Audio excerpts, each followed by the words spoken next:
까닭 없이 너무해라는 제목으로 같이 말씀을 보고자 합니다.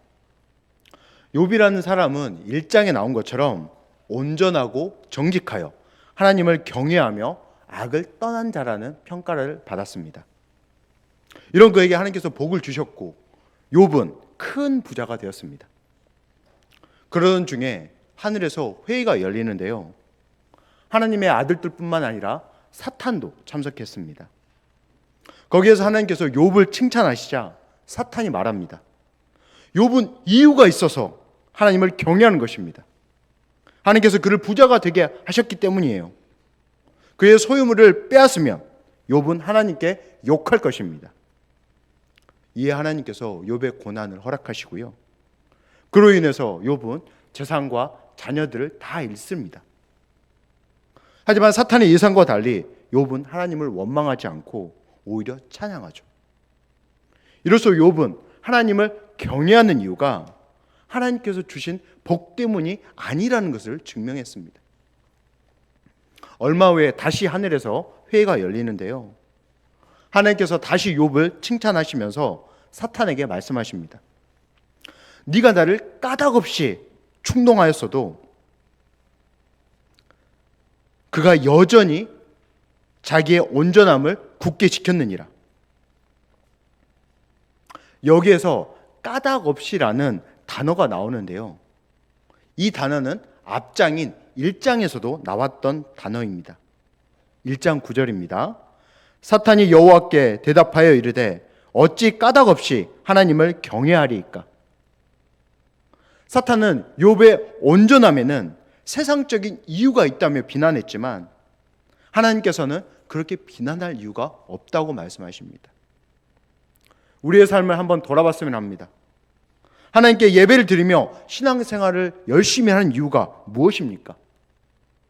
하나님께서 주실 복 때문입니까?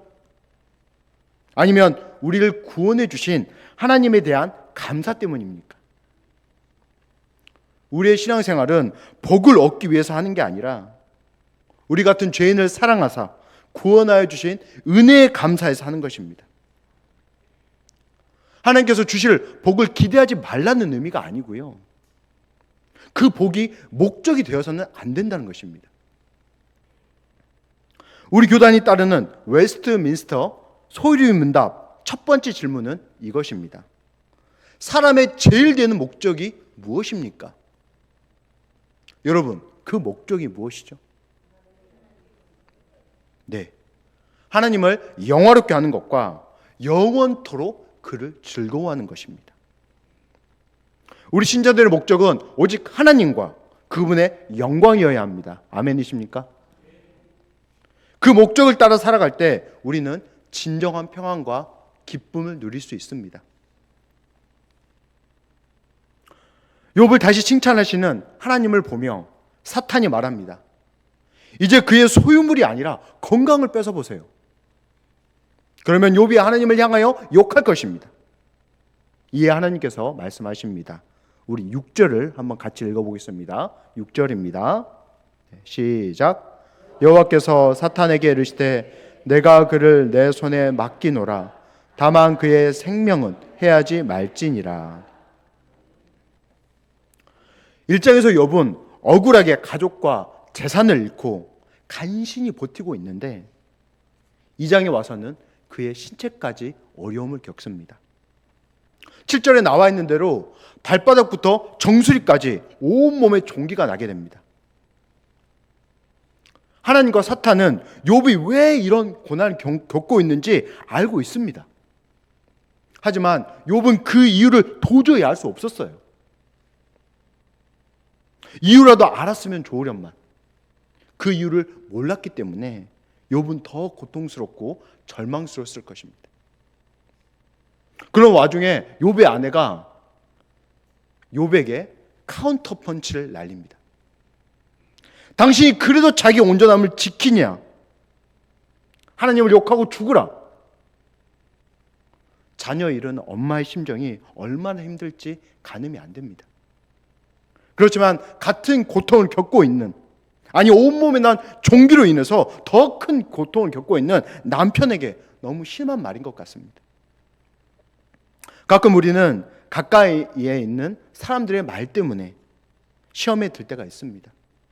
그 말들이 우리에게 큰 상처를 입히기도 하죠. 저는 27살에 하나님을 인격적으로 만나고 나서 회개하고 교회로 돌아왔습니다.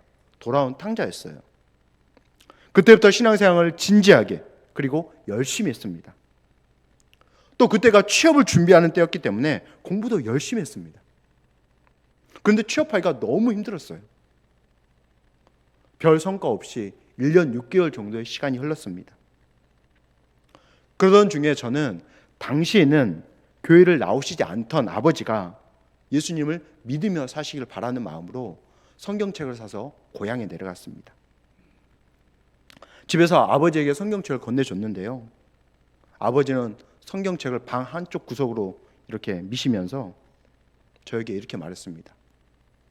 하나님을 믿는다면서 왜 빨리 취업은 안 되냐? 저는 별다른 답변을 할 수 없었고 그 말이 저에게 상처가 되었습니다. 먼저 취업했던 친한 친구는 저와 같이 식사를 하면서 이렇게 말했습니다. 창선아, 너 교회에서 시간 낭비하지 말고 그 시간에 원서를 하나 더 써라. 저는 그 말을 들으면서 마음이 너무 힘들었습니다.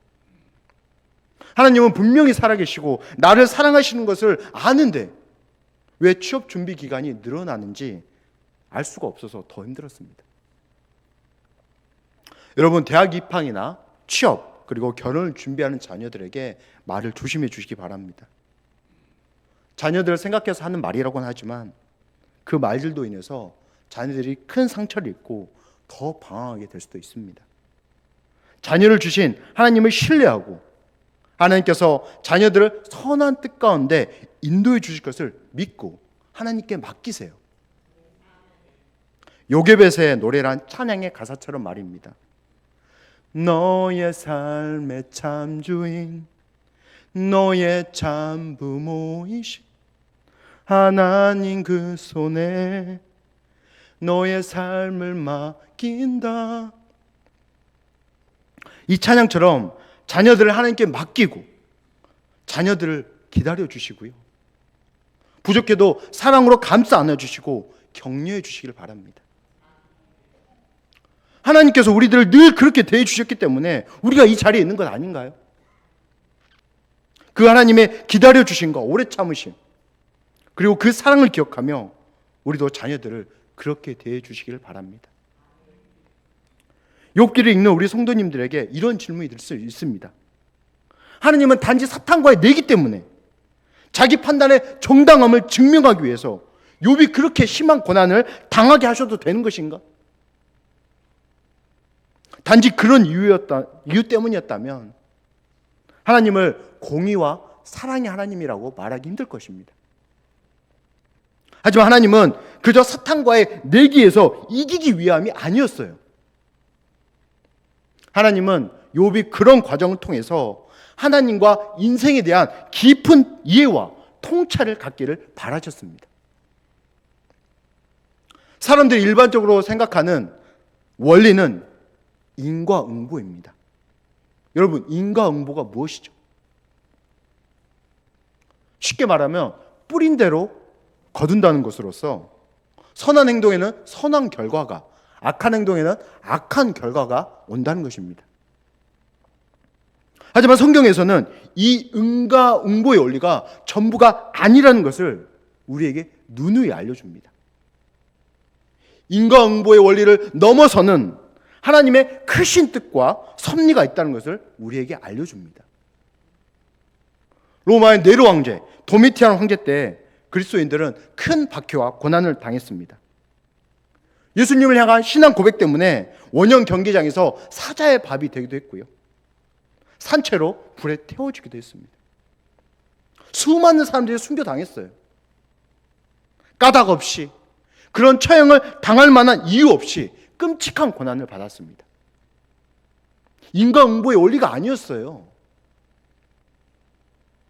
하지만 그들의 순교를 통해서 기독교는 더욱 퍼져나갔고 결국 로마 황제 콘스탄틴까지 예수님을 믿게 되었고 313년에 밀라노 칙령을 통해서 기독교가 자유를 얻게 되었습니다. 마음껏 예배드리고 찬양할 수 있게 된 거죠. 380년에는 새로운 로마 황제 테오도시우스가 기독교를 국교로 선포하게 되었습니다. 할렐루야. 기적이자 하나님의 역사였습니다.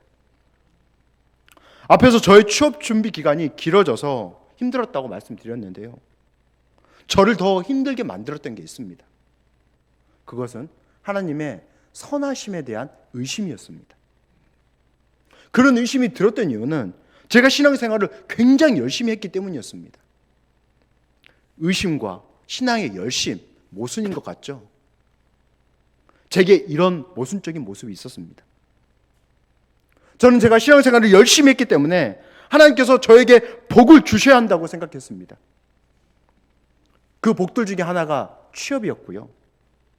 좋은 회사에 빨리 취업해서 돈을 많이 벌고 헌금도 많이 하는 것이 하나님 나라를 위해 좋은 것이라고 생각했습니다.